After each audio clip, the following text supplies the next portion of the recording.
Hey, the Queen had posted about Black August being commemoratory of Black liberation. So the real BLM movement, Liberation Movement, you know, not just we know Black Lives Matter. That's not. We don't need to say that. We know that. But Black liberation, that's something we need to start saying more of, family. Do we agree? So let's see if we can get a new economy on here. We can kick it. Bam, here we go.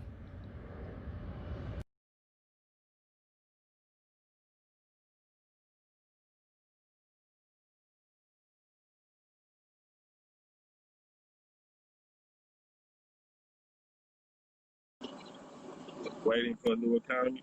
Bam, here we go, brother. Good, What's up, King? man. Shayara told me y'all were vending at the Berkeley Flea Market. Oh yeah, man. Putting the Black print to play, bro. So we was there this weekend. It was beautiful. Folks was out showing love. Tremendous. Big shout out to everybody who came out and supported. Mm. Yeah. We building on Okanda, man. We putting the work in. For sure. Welcome back, brother. You know, How are you doing? man, I'm doing great, man. Can we just give love to the Queens how they held it down last week? Last week. Man, that was the most amazing one, bruh. Like week 9 was the one. on, Like on everything. so grateful for everyone who came and like helped present. 'Cause, yeah, like we don't like you and I are often like the ones who are presenting, so we don't often get a chance to sit back. But like the information in this book is yeah, it's like mind expanding. Like you can't not be changed after reading it or listening to it. No question. No question. Like so many layers, and it's different when you're presenting than when you can really listen. Because I was like, oh, I'm taking notes. I'm like, yes. I'm like, yes. I had the heart thing lit up. Like, yes. Yeah, So the Queens, thank the Queens, man. Y'all held it down. Well, hopefully we can do it again. yeah, yeah. We'll see. Like if Cam or Tajma or Mama Mia, Ida, anybody wants to like help us co-host, like we'll definitely be open to it. There were folks that we were in conversation with that didn't quite do it. So yeah, I mean like, bruh, we love collaboration, right? Oh, most infinitely so. So please continue. Hey, don't be scared. Lead the way. You know, as we look through the chapters, everybody pitched in. Franny Lou Hamer, WB Du Bois. You know, a lot of our giants. You know, Ella Baker. Everybody did their part. So you know, tap in, family, when y'all can. Mama Mia says, "Count me in." Okay, I say. Oh, sure. Mm-hmm. Yeah. So we're on Mondays are always the start of a new chapter, right? So it's chapter 8 this week. Black rural cooperative activity in the early to mid 20th century. Um, and yeah, like we're gonna get a chance to see like why economic independence is so important. Um, Mm. did you want to read one of these quotes? You mind if I get a stab at the second one? I like that one. All That's right, hot. all right, for sure. So in 2000, this person named Lee said, in 1969, Hamer laid the groundwork for an elaborate project to make poor folks economically self-sufficient. That project became the Freedom Farm Corporation. Through her work with the farm, Hamer broadened the meaning civil rights activism to include addressing the economic needs of Black poor folks. Mm, She was obsessed with ending human suffering around her, and this included suffering caused by decades of racism and poverty. mm, Uh, Inhuman suffering, decades of poverty and racism. Let's put the queen on that one. That's deep. yeah, Yeah, that's definitely the results of racism and poverty. You know, human suffering, so many levels. The next quote, the next paragraph, we see that Brother Ray Marshall quoted in 1992. He says, "Co-ops are the best people development institutions you can have. I have always been interested in rural development in the South. It's not well understood outside of the South that there's a connection between economic independence and political independence." Say it again. It's not well understood outside of the South that there's a connection between economic independence and political independence, that people didn't have economic independence if when they voted, they lost their jobs or got kicked off the plantation. Try to exercise some of that political freedom you thought you had, and you lose your economic stability. That's what that's saying. The whole reason for forming cooperatives is to give people economic independence so that they can have independence in political and other matters. Whew. Yep. So you can speak your mind, you can vote how you want to vote, and not be in fear of losing your economic stability. That's what's up. That was something new for me, brother. That's why I wanted to speak on that one. Bro, it's real, man. It's real. If like someone can control if you can eat or if you can pay rent, then that's not freedom, right? So we're definitely trying to get out of that, break out of that. Right. Yeah. So like we're here on page 172 of Collective Courage, and we're going to be reading that there was Black rural cooperative development in the early 20th century, also the 19th century. And so we're going to be reading about how during the Great Depression, small farmers formed unions and turned to radical action. And then I wanted to give a little bit of background on this first name that we're seeing, Fraser.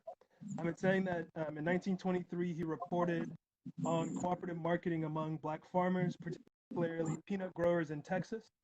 I'll talk about that on the next page. We're going to be talking about the National Federation of Colored Farmers, which came in time and had to face some backlash for their success.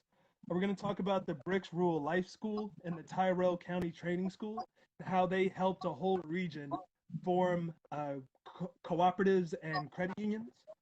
And then we're lastly going to talk about Fannie Lou Hamer and how she helped start the Freedom Farm Cooperative Corporation in Mississippi, the various ways that she was working with other groups. And we're also, and she was a co-founder of the Federation of Southern Cooperatives. And so that's going to lead us into the next chapter where we talk about the Federation, which has been around since 1967. Putting in that work. Are they still around today, brother? I didn't get a chance to look that up. Yeah, they're still around, bro. They're doing webinars. You can find them on Instagram. I haven't been able to connect with them yet, but bro, it'd be great if we could for next week. Man, that's deep. Okay. Yeah. Let's put that out there. If somebody would like to, assist with that, if farming is or just you have a green thumb and you like tending to the earth, reach out for the collective and get tap in, send us a DM, or if not, we'll keep y'all updated with the process. Yeah.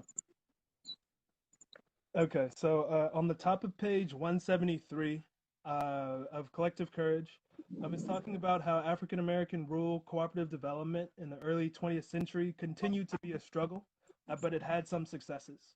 This gentleman, E. Franklin Fraser, 1923, expressed a lot of criticism and a common sentiment that was felt among all African Americans.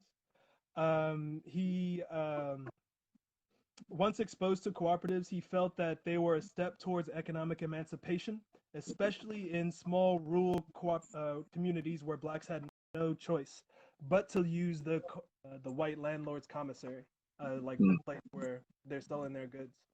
And this dude, this gentleman, E. Franklin Fraser, is actually like pretty deep guy. He was born in like 1894. He graduated from Howard University with honors. And then he taught at Tuskegee. He taught at Howard. He taught in Baltimore. He also taught in Atlanta University. But he put out this article called "The Pathology of Race Prejudice" in 1929, where he was saying that. Where can I start by reading this? Because he basically is talking about how slavery is insanity. And this gentleman was the first. He was a sociologist. He was the first sociologist to become president of the National Sociologist Association in the U.S. And Yeah, he like criticized the black bourgeoisie, and was just like this sociologist who had a lot of training and used it to critique what was going on in positive ways. So just to like unearth his history a little bit, because I had no clue who this was when Dr. Jessica Gordon Emhart mentions him. And since he's like a sociologist, it's not like really what we're talking about, but he was a trailblazer himself. This gentleman that she starts off.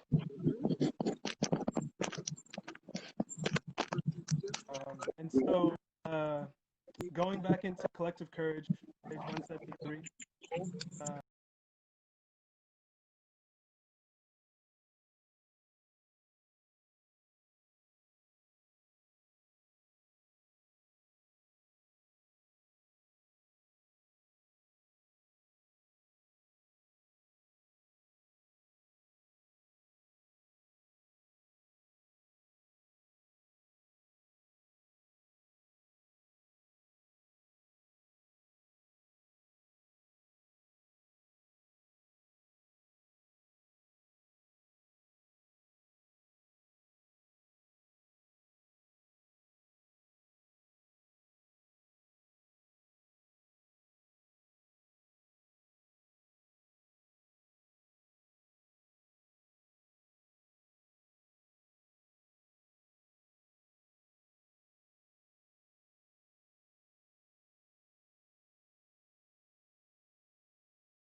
that marketing co-ops could be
Okay, everybody's checking in.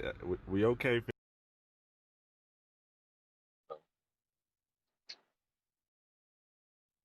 Yeah, hold on, let me get back on. Yeah, bro, I'm here. Hey. I was just like going for a minute, even though your thing was frozen, and then it just, yeah, we know it didn't work out. Oh, bro, sitting in the sun, the phone got too hot. But yeah, man, that's how Mm, I go, man. yeah. We back, family. Sorry about that technical difficulties, but we are back live. Okay, for sure. So we're gonna wrap this up. Uh, so page 173 of Collective Courage. We were talking about E. Franklin Frazier, the first Black president of the American Sociologist uh, organization. I'm forgetting the exact name, but he did a lot of critiquing of like what was going on in the Black community, the Black bourgeoisie, etc. And he was able, after learning about cooperatives, to believe and suggest that marketing co-ops could be successful if resources were combined and businesses conducted their activities in cash. He also suggested credit unions were a better alternative than farm loan banks because there's been a long history of Black people not being able to get access to federal funding through the USD or otherwise. And so there was like $500 million going out to farmers in the late 1920s that like Black farmers at the time just weren't able to get access to. And so Jessica Gordon Nimhart is saying that the National Negro Business League attributed this exclusion of Black farmers to the lack of Black cooperative organizations. She's saying they weren't really tapped in. And let's see, the next page, or I'm sorry, the next paragraph, Fraser is talking about that if colored people, especially the farmers, are to avail themselves of the economic and social advantage of cooperation, in spite of large percentages of illiteracy, then they need to read the literature on principles. Their leaders have to organize consumers and farmers, and the sharecropping system had to be put to an end. Mm. And so Fraser concluded by remarking that a recent farmers conference at Tuskegee Institute missed the opportunity to give people information about economic cooperation, and knowing that it could be of support to them.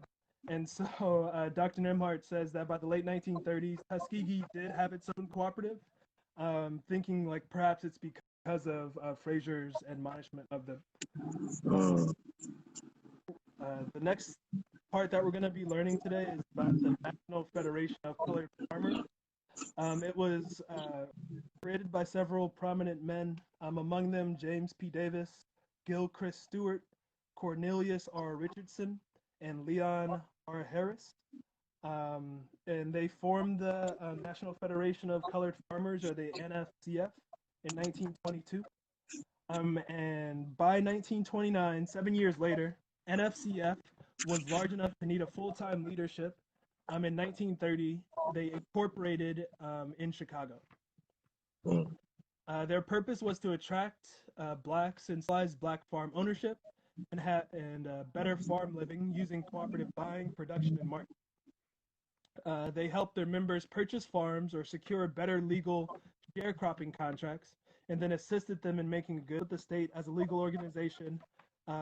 Thankfully, its rights were upheld by the state's attorneys general.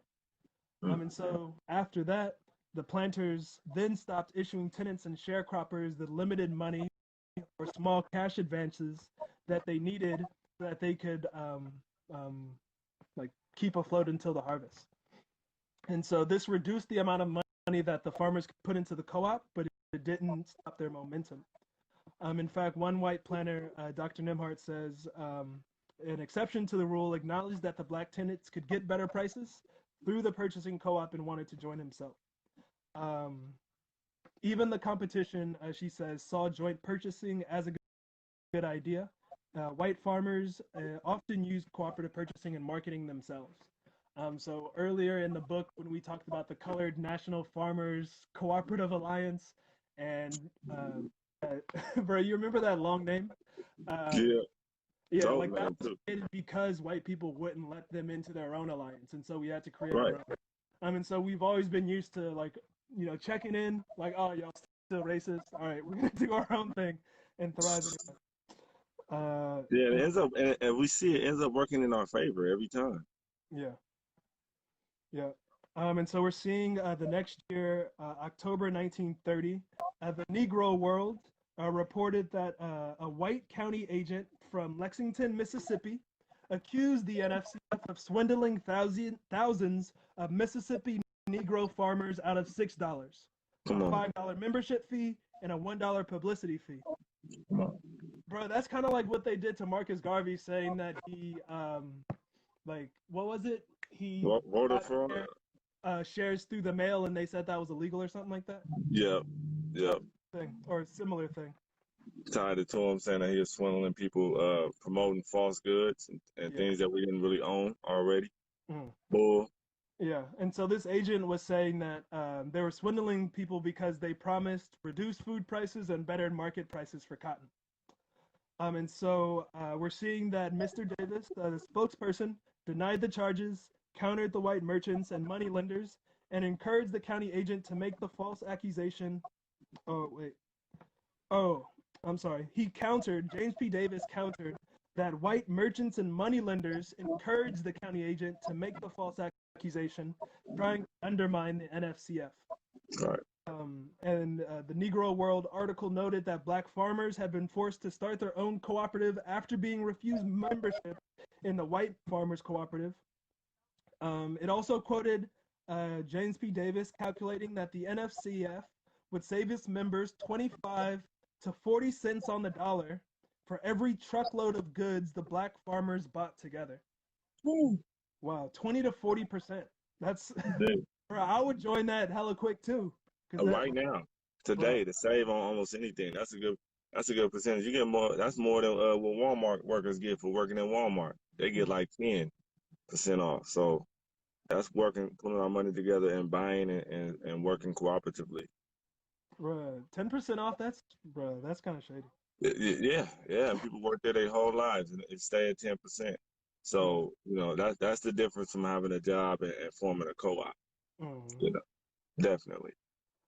So the NFCF was also able to get access to credit on better terms because of livestock securities. I'm sorry, I didn't get a chance to look that up. And this saved them from 20 to 25% in interest. And if y'all know anything about interest, that shit makes everything very expensive. Excuse me, my language.